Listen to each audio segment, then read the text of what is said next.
My name is Piper Larkin, and I am 17 years old, and I have spent more of my life inside dental offices and specialist clinics than I have spent at football, games, or sleepovers like other girls my age. And if you had told me 2 years ago that the person who would finally change my life would be a mechanic with grease under his fingernails, instead of another doctor in a white coat, I would have laughed and then probably cried, because by that point I had stopped believing anyone could fix what was wrong, with my jaw and my teeth and the constant burning pain that lived behind. My face like it had signed a lease and never planned on leaving. And my mother, Vivian Larkin, is a woman who built an empire from nothing, and she has never once in her life accepted the word no from anyone, including doctors and hospitals and insurance companies. And when the specialist told her my case was rare and complicated and that traditional orthodontics would not be enough, she simply wrote a check for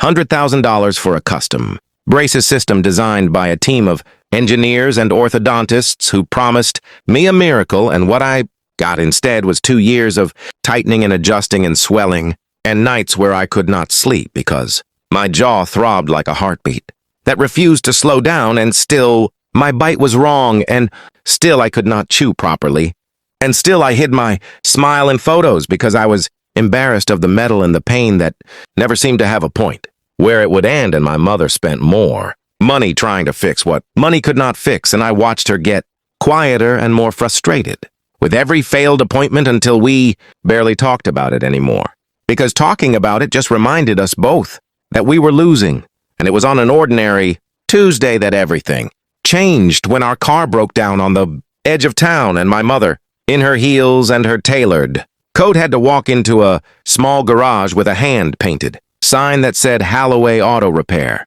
because it was the only place open, and that is where I met Boone Halloway, who was 34 years old and covered in engine oil, and looked at our car with more genuine care than half the specialists had ever looked at my face. And while he worked on the engine, he noticed the way I kept touching my jaw and wincing, and he asked if I was in pain. And I almost didn't answer because strangers usually don't actually want to know, but something about the way he asked made me tell him the truth, and he got quiet for a moment, and then he said something I will never forget, which is that pain that doesn't go away isn't just physical, it changes how a person carries themselves. And I looked at him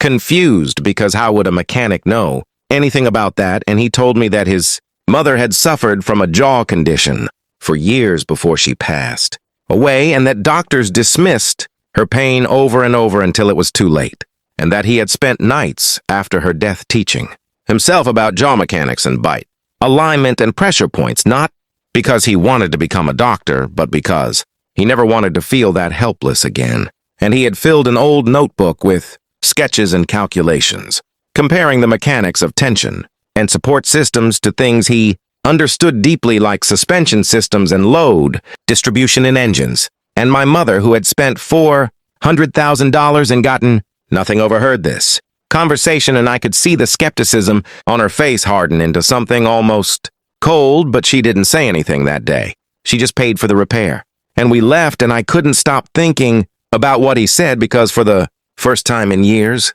someone had described my pain in a way that made sense to me, not as a medical mystery, but as a mechanical problem that had never been approached correctly. And a week later, without telling my mother, I asked our driver to take me back to that garage, and I found Boone in the back, working on an old truck, and I asked him if he really believed he could help me, and he didn't promise anything grand. He just said he could try to understand what was happening with my jaw the way he understood engines, by studying how force moved through a structure. And over the following weeks, I started visiting him after school, and he would measure the way my jaw moved and study how my bite closed, and reference diagrams from his mother's old medical records that he had kept for years. And slowly he began building something in his garage using materials most people would never associate with orthodontics: lightweight aircraft, grade metal, precise custom molds, and tension-calibrated joints, inspired by suspension design, and every part of it was created with the kind of patience and obsession that comes from someone who once failed to save the person he loved most and refused to fail again. And when he finally placed the device in my mouth for the first time, I expected disappointment. because I had been disappointed so many times before, but instead I felt something I hadn't felt in years, which was a strange, gentle release of pressure, like my jaw finally remembered how it was supposed to sit, and within days the burning pain that had lived in my face for years began to fade, and I could chew without wincing, and I could speak without feeling like my jaw was fighting against itself. And when my mother noticed the difference in my face, she demanded to know what happened, and when I told her the truth, she was furious. Not at Boone, but at the idea that a mechanic with no medical license had done what her army of specialists and $400,000 could not, and she stormed into that garage, ready to accuse him of something reckless and dangerous. But Boone didn't defend himself with anger. He simply opened his notebook and showed her years of research and sketches and explained every mechanical principle behind what he built, and he told her plainly that he never claimed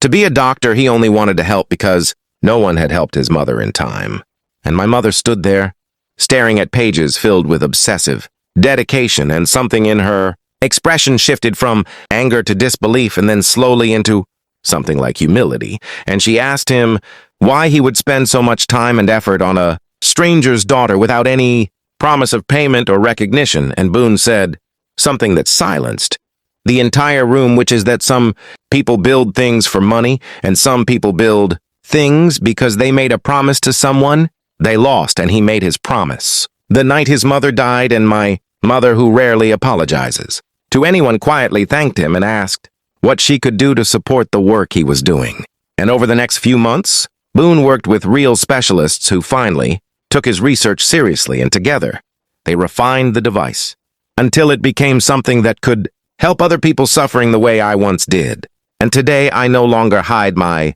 smile in photos, and I no longer wake up at night from pain that never seemed to end, and none of it happened because of money or status or fame. It happened because a poor mechanic in a small garage refused to give up on a promise he made to his mother, and along the way he ended up saving a stranger too. And if this story touched your heart even a little, please like this video, share it with someone who needs a reminder that kindness and determination can come from the most unexpected places. And don't forget to subscribe to Kindness True Stories, because every story we share is a reminder that real change often starts with someone who simply refuses to stop caring.